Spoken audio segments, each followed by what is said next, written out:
Good morning student. आज हम कक्षा 9वीं के विषय हिंदी गद्य खंड के पाठ 2 दुख का अधिकार पढ़ेंगे। हमने पाठ 1 इसलिए नहीं पढ़ा क्योंकि वो आपके कोर्स में नहीं है। पाठ 2 दुख का अधिकार। यह कहानी यशपाल जी द्वारा लिखी गई है जो हमें बताती है कि दुख की अनुभूति गरीब और अमीर दोनों को समान रूप से होती है, परंतु उन्हें सहने के माध्यम दोनों के पास अलग अलग होते हैं। अमीर दुख के साथ अपनों के बीच गिरा हुआ व्यथा को पूरी तरह कह पाता है, किंतु गरीब दुख के समय भी अपनी व्यथा कह नहीं पाता। पाठ को शुरू करने से पहले हम कहानीकार यशपाल जी का परिचय जानेंगे। कहानीकार यशपाल जी का जन्म फिरोजपुर छावनी में सन 1903 में हुआ था। विद्यार्थी काल से ही ये क्रांतिकारी गतिविधियों में जुट गए। इनकी प्रमुख कृतियां उपन्यास। उपन्यास के अंतर्गत देशद्रोही, पार्टी कामरेड, झूठा सच तथा मेरी तेरी उसकी बात। उपन्यास मेरी तेरी उसकी बात पर यशपाल जी को साहित्य अकादमी की तरफ से पुरस्कृत किया गया था।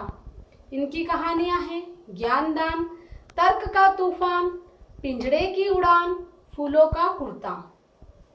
सन 1970 में यशपाल जी को पद्म भूषण से सम्मानित किया गया था। सन 1976 में यशपाल जी की मृत्यु हो गई थी। अब हम पढ़ेंगे यशपाल जी की कृति दुख का अधिकार। दुख का अधिकार इस पाठ का सार हम कुछ महत्वपूर्ण शिक्षण बिंदुओं के माध्यम से पढ़ेंगे। स्टूडेंट, आपको पूरा पाठ रीडिंग करना है। उस पूरे पाठ में से मैंने कुछ शिक्षण बिंदु बनाए हैं। उन बिंदुओं के आधार पर मैं आपको इस पाठ को समझाऊंगी।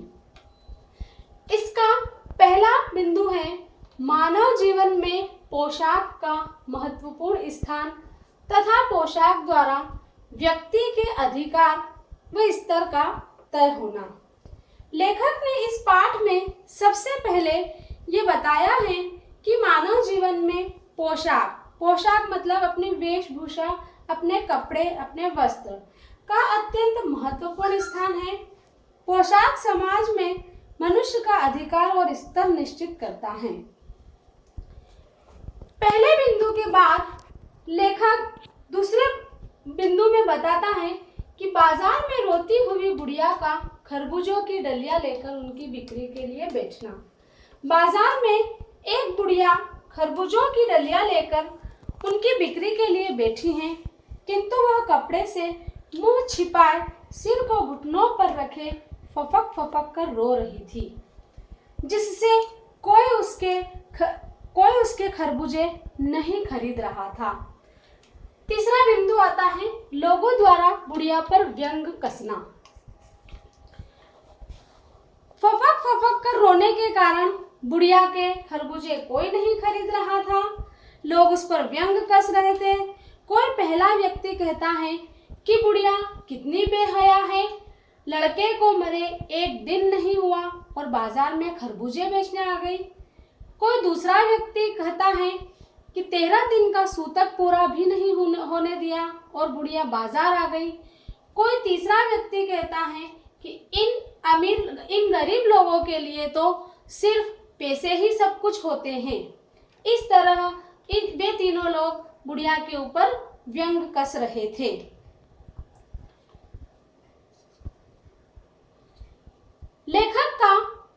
लेखक द्वारा रचित इस पाठ में अगला बिंदु आता है लेखक द्वारा बुढ़िया के रोने का कारण पता करना। लेखक का मन भी हुआ कि वह बुढ़िया के साथ सहानुभूति जताए, उसके रोने का कारण पूछे, किंतु लेखक की पोशाक भी अड़चन बन गई। लेखक को पास पड़ोस की दुकानों से पूछने पर पता लगा कि कल ही उसके 23 बरस के जवान बेटे भगवाना की मौत हो गई। भगवाना बुढ़िया का एकमात्र सहारा था। भगवाना परसों सुबह जब खेत पर बेलों में से खरबूजे चुन रहा था, उसका पैर सांप पर पड़ गया और सांप ने लड़के को डस लिया। लड़के की माँ ने ओझा को बुलाया, झाड़ फूंक करवाई, नाग देवता की पूजा करवाई, दान दक्षिणा में घर का आटा अनाज सब दे दिया, किंतु बुढ़िया का बेटा नहीं बचा, वह मर गया। अगला बिंदु आता है बुढ़िया की विवशता, विधवा बीमार बहू तथा पोता पोती का भूख से बिलबिलाना। बेटे की मृत्यु के दूसरे ही दिन उठते ही बच्चे भूख से बिलबिलाने लगे। बहू को तेज बुखार हो गया, इसलिए बुढ़िया विवश होकर बाजार में खरबूजे बेचने आई थी, पर उसकी स्थिति को कोई समझ नहीं रहा था, बल्कि उसकी स्थिति पर ताने कस रहे थे। तब लेखक को अचानक उस स्त्री की याद आ गई, उस संभ्रांत महिला की याद आ गई जो लेखक के पड़ोस में रहती थी। वो एक अमीर औरत थी जो कि पुत्र की मृत्यु के बाद 2.5 मास से पलंग से न उठ सकी थी। 2 डॉक्टर उसके सिराहने बैठे रहते थे। पूरे शहर को उस स्त्री के साथ सहानुभूति थी, किंतु बुढ़िया के साथ किसी को सहानुभूति नहीं थी। बस लोग उस पर ताने ही कसे जा रहे थे। अगला बिंदु आता है लेखक द्वारा इस बात पर खेद व्यक्त करना कि समाज में ऊंच नीच अमीर गरीब का भेद है। लेखक इस बात का खेद व्यक्त करता है कि समाज में ऊंच नीच अमीर गरीब का कितना भेद है।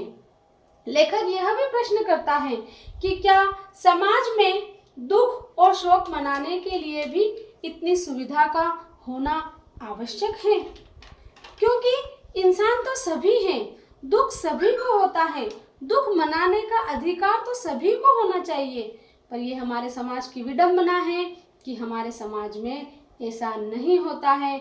इस तरह लेखक दुखित द्रवित हृदय से वहां से चला जाता है और अपनी कहानी को यहीं विराम देता है। बच्चों, गृह कार्य में देखिए, आपको इस पाठ का मौन वाचन भी करना है और बोल बोल कर भी पढ़ना है। प्रश्न अभ्यास को हल करना है। पुस्तक में दिए गए प्रश्नों के अतिरिक्त अपने स्वविवेक से पाठ के मध्य में से नए प्रश्नों का निर्माण करके उत्तर लिखना है। यदि आपको इस पाठ के अंतर्गत कुछ समझ में नहीं आता है तो एक कॉपी में लिख लीजिएगा। जब हम कक्षा में मिलेंगे तब आप आपकी उस समस्या का समाधान मुझसे करवाइएगा। धन्यवाद।